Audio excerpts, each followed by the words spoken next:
As I mentioned, I'm a big Bitcoin nerd, and it's kind of funny that I was asked to be a moderator because I'm quite a radical within the space. I believe since 2013 that Bitcoin is going to take over the world of money due to the network effects of money and due to the fact that it's capped and pesos, rupees, dollars are all continually inflated.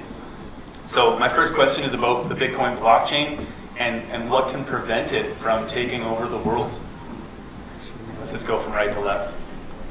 Okay, so I'm not certain that Bitcoin blockchain will take over the world. I know that it will be here, it is here to stay and will be used in the future, but I don't think, especially in developing countries, I don't think we will use Bitcoin every day. That doesn't mean it's not useful, it's just we have other financial products here that we can use, but there are other countries where Bitcoin is really useful. So I don't think it will take over the world, is my answer. Well, if you guys can speak up as loudly as possible. Sounds good. I guess I agree with that. I think Bitcoin, well, I don't expect it to take over the world. I expect, due to the transparency of it, there's a lot of things that you don't want to use Bitcoin for. People thought it was anonymous early on, but really that's not the case. And I think we'll start to see other technologies evolve based on what we're learning from Bitcoin and the other blockchains out there.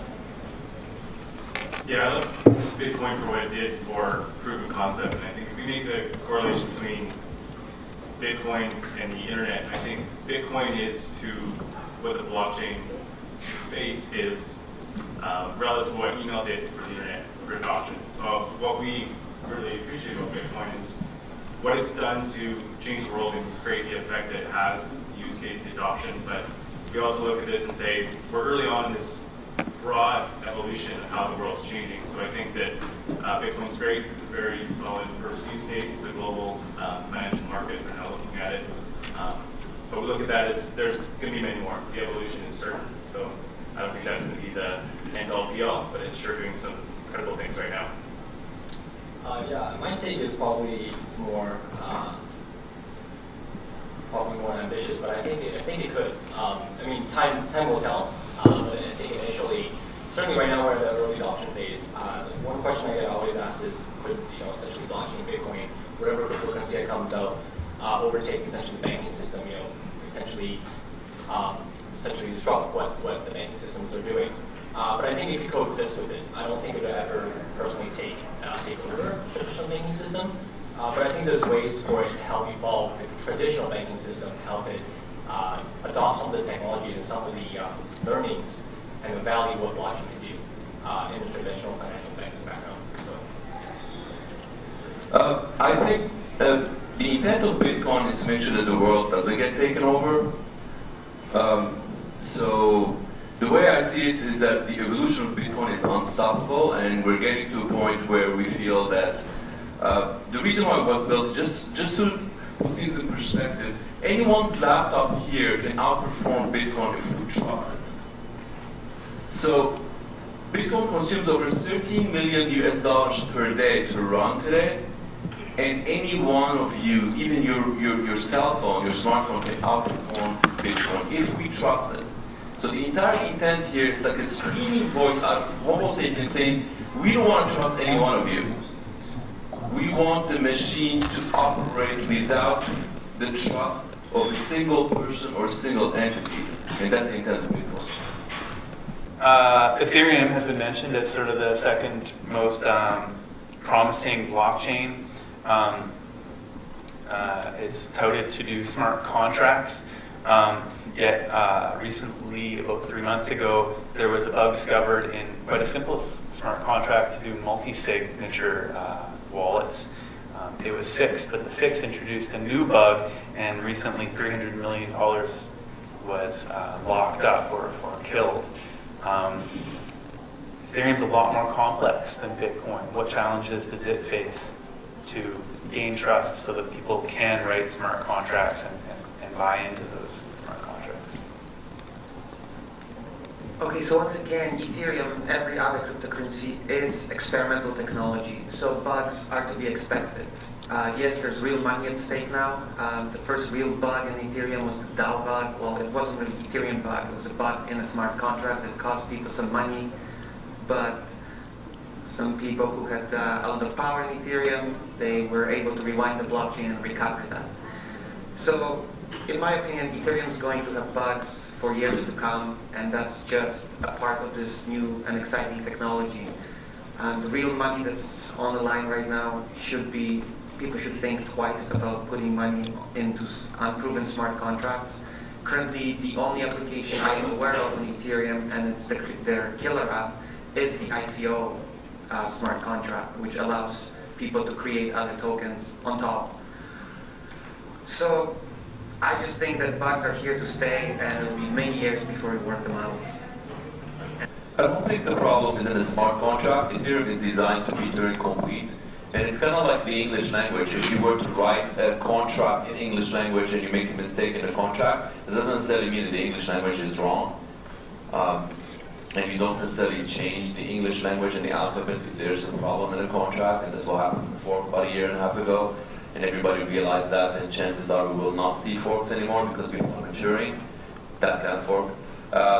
In any case, at this stage, I think we are not looking at the real problem with Ethereum. We're looking at some of the features of it, which is Turing complete, and starting to think that maybe this is a problem because we could write all kind of stuff. I mean, many people in this room and anywhere in the world, they lose properties because of some mistake that their lawyer did in their contract, and we don't see anyone, calling to change the English language or whatnot. So the Turing complete can allow this kind of stuff to happen, and if you make the mistake, you just lose your property.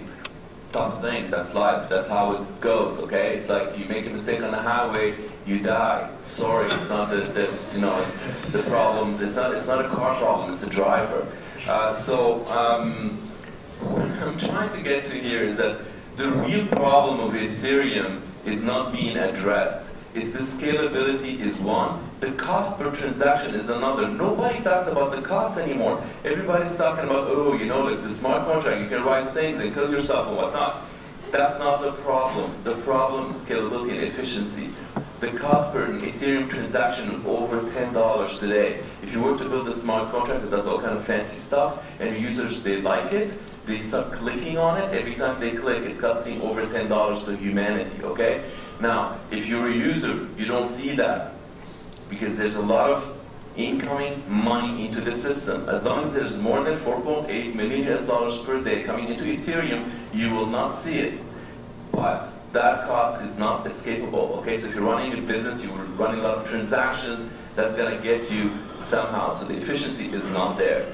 The scalability is definitely not there.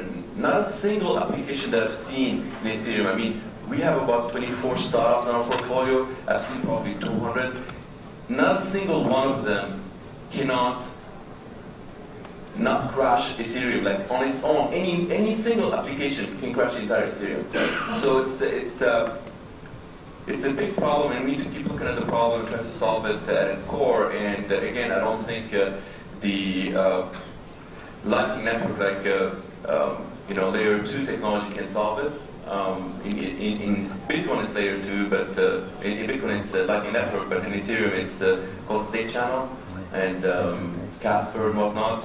I mean, they're great, they're cute, but they don't necessarily solve the problem. It's like basically you take the problem and shift it on the side and get it to be resolved off-chain. It defeats the purpose of having a blockchain and having the immutability and repeatability that you have on the blockchain. So we need to go back to, again, layer 0, try to solve it from there, and stop talking about problems that they're actually features.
Bye.